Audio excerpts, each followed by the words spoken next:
If you have a hand in this, you deserve to go to prison. You actually deserve to hang by your goddamn soy boy skinny ass neck. Count the legal votes! Count the legal votes! In the days and months following the 2020 U.S. presidential election, Fulton County Elections Director Richard Barron received hundreds of harassing messages. You are a fraud. You should just go to China, because that's where you belong, in communist China, because you're a crook. His staff in Atlanta, Georgia, made up almost entirely of black election workers, was targeted too. The slurs were disturbing, sickening.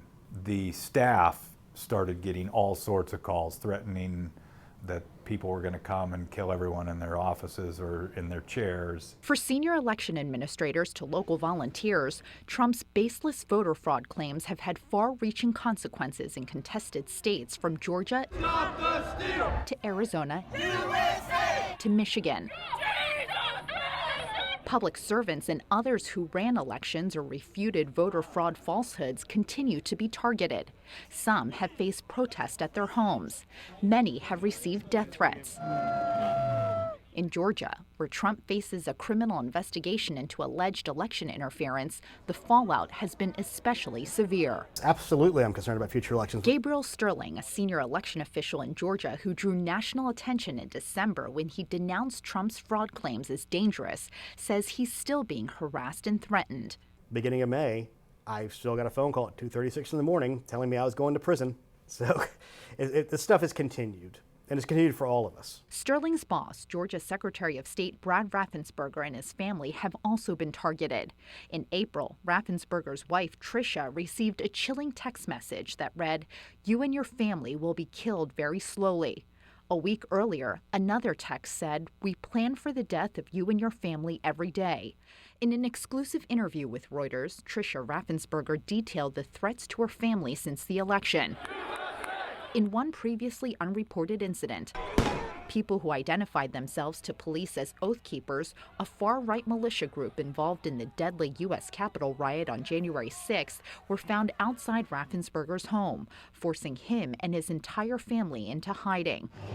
Trump's loss to Democrat Joe Biden in Georgia in last year's presidential election marked a dramatic political shift in the historically Republican state. I'm upset about these votes. His defeat left many in the party in disbelief, and Trump lashed out at election officials claiming they rigged the results.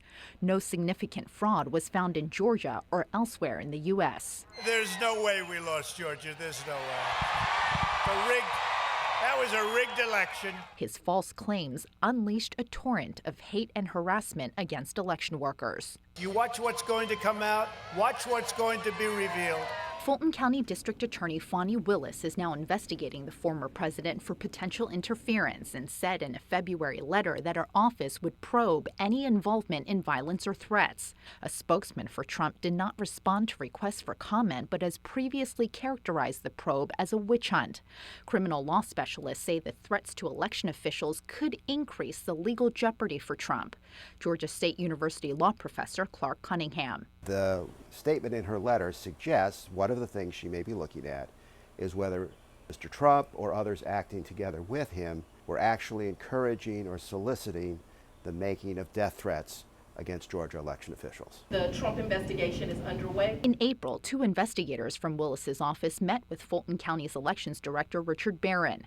During the hour-long meeting, which has not been previously reported, investigators sought information on threats against Barron and his staff. Willis's office did not respond to a request for comment. Elections officials fear the fallout from Trump's false and incendiary rhetoric could reverberate into future elections by making it harder to hire or retain people in public service jobs that make them targets for violence. You have a lot of good public servants just leaving. Never seen an exodus like this before.